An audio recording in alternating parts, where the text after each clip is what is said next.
O reino do céu será, pois, semelhante a 10 virgens, ou seja, a semelhança com 10 mulheres virgens, ou seja, que não tiveram relações com nenhum homem, que pegaram as suas candeias. O que é uma candeia? A candeia é uma lâmpada. É uma lamparina que era feita de barro, era colocado azeite numa abertura que havia por cima, um pavio de algodão que era colocado mergulhado nesse azeite e era acendido então esse pavio, né? Esse pavio era aceso e assim iluminava as noites naquele tempo, naquele contexto em que não existia energia elétrica, em que as pessoas tinham que viver uma vida praticamente diária, porque à noite era muito escassa a iluminação. Mas nesse contexto aqui, Jesus está falando de um casamento que iria acontecer exatamente à noite, e esse casamento acabou demorando um pouco para se concretizar. E agora a gente vai entender então esse contexto do porquê Jesus conta essa parábola e como que eles entenderam isso naquele tempo que eles perguntaram. Jesus está falando com os seus discípulos. Diz assim a palavra de Deus: semelhante a 10 virgens que saíram, que pegaram, na verdade, suas candeias e saíram para encontrar-se com o noivo. Então Jesus está falando de um noivo e está falando de 10 virgens que se encontrariam com esse noivo. A gente, é claro, não entende essas passagens na primeira vez que a gente lê por causa do nosso contexto. Nós estamos a 2000 anos de distância desse contexto, e nós também estamos aqui no Ocidente, em que num casamento, aquele que é mais esperado, aquele momento que é o mais esperado, é o momento em que a noiva vai entrar. Nós sabemos que ninguém não está nem aí para o noivo, né? O noivo ele está lá esperando no altar, todo mundo sentado ali dentro da igreja, e a noiva é muito esperada, né? A entrada da noiva, toda bonita, vindo de branco, e ela é muito bem recepcionada. Porém, no contexto aqui dessa passagem, não era assim. Jesus está falando o momento em que o noivo chegaria, e de fato esse momento era importante. Os casamentos naquele tempo não eram iguais os de hoje, mas algo aqui é muito interessante. Jesus está falando de um casamento acontecendo num horário que não era talvez o mais ideal, ainda que fosse o costume deles casarem já no final do dia. Terminou o dia de trabalho, as pessoas convidadas poderiam agora se reunir, chegar em casa, se aprontar e ir para o casamento. E aqui a noite caiu, e essas mulheres, essas virgens, por que elas estavam esperando esse noivo? Qual o sentido de 10 virgens para esperar um noivo? Assim como hoje em dia, né, ficam todas aquelas pessoas ansiosas que a noiva chegue, fica ali as madrinhas e aquelas pessoas que vão ali preparando todo o caminho para a noiva, naquele tempo era para o noivo que isso era feito. O noivo chegaria tarde da noite, porque provavelmente ele arrumaria toda a papelada, a compra do dote, né, com o pai da noiva, tudo isso era feito na casa do pai da noiva, para só depois ele ir em direção ao local da festividade, ao local da cerimônia do casamento. E aqui, esse noivo já está indo, porém, ele demora, provavelmente demorou. Na parábola que Jesus está contando, o noivo demorou. E essas 10 virgens, elas fariam essa recepção, elas iluminariam o caminho do noivo até chegar no local em que a noiva estava.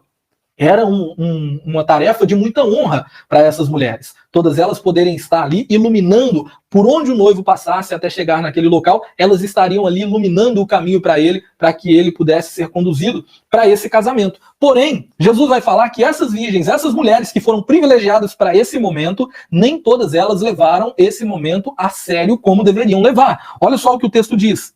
Vai falar no verso de número 2. 5 delas eram insensatas e 5 eram prudentes. Insensato é alguém tolo, é alguém que não tem responsabilidade.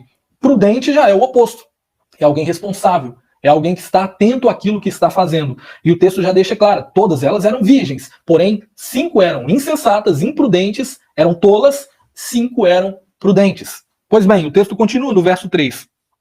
As insensatas pegaram suas candeias, mas não levaram o óleo. Nós sabemos que o óleo, o azeite, era o combustível para manter aquela lâmpada acesa. Pois o fogo, conforme ele ia consumindo o azeite ali dentro daquela lamparina, ele iria secar toda a lamparina e o fogo iria apagar. Logo, elas precisariam ficar recarregando, colocando mais azeite dentro da lamparina para que ela não se apagasse. No verso 4 diz, as prudentes, porém, levaram óleo em vasilhas, junto com suas candeias. Então elas se prepararam. Não levaram só as candeias, mas levaram óleo também para poder reabastecer aquela candeia quando ela se apagasse. O noivo demorou a chegar. Isso aqui que é interessante, porque está em completo acordo com a história que Jesus conta anteriormente. Ele fala sobre 2 servos, que um deles, vendo que o seu patrão demorava a chegar, não fez nada.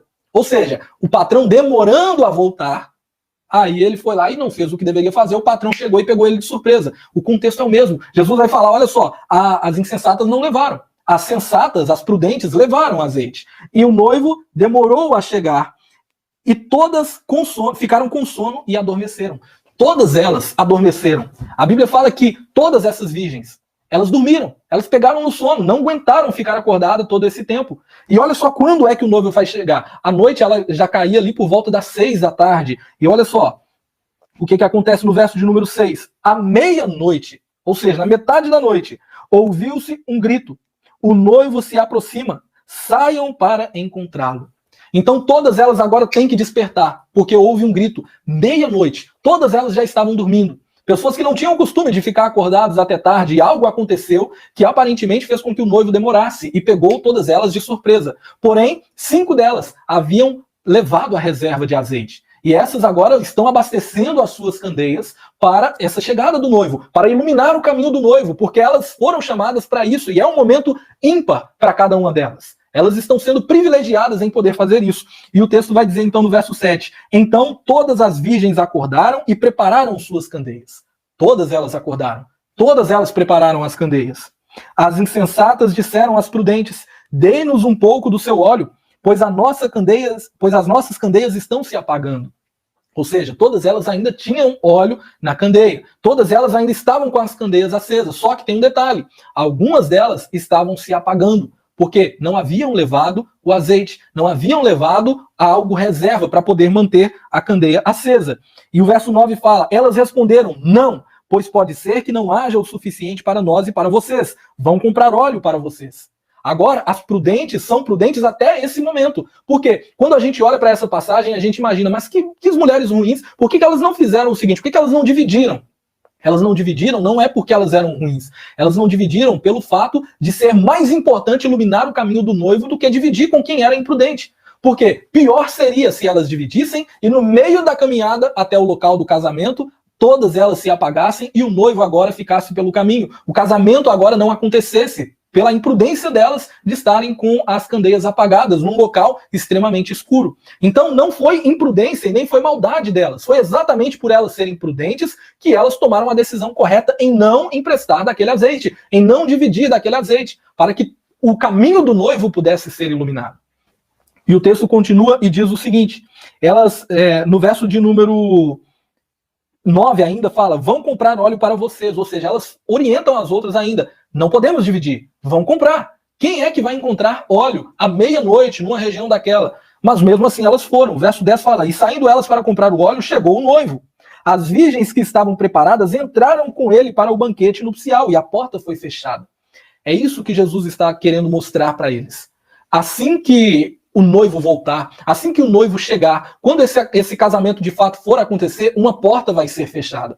Nós chamamos isso de o fechamento da porta da graça. Em que sentido? No sentido de que haverá um dia em que não vai haver mais a pregação do evangelho. Vai chegar um dia em que vocês não vão mais encontrar, na verdade, quando esse dia chegar, não há mais o que fazer. A salvação se dá hoje por meio da propagação do evangelho, por meio do anúncio. Uma live como essa, se está chegando até você, você deve receber, ouvir essa palavra aqui, sabe? Todos vocês que estão aqui agora devem ouvir essa palavra e entender que Cristo está falando, o Espírito de Deus está falando através dessa mensagem, para que todos nós estejamos atentos. A volta dele é real. E quando ela acontecer, não há mais o que se fazer.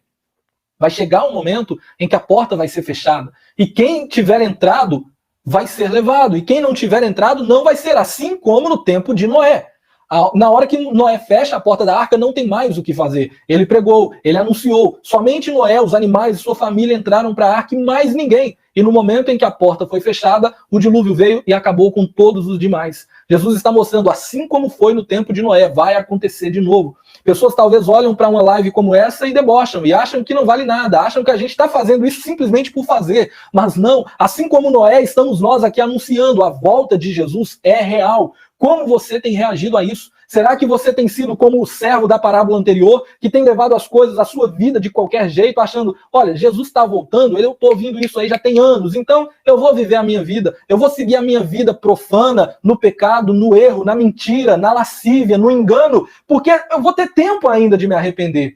engano seu pensar assim. Engano nosso achar que Jesus está demorando. De fato, a Bíblia vai falar que quando alguém pensa que ele está demorando, ele está sendo longânimo.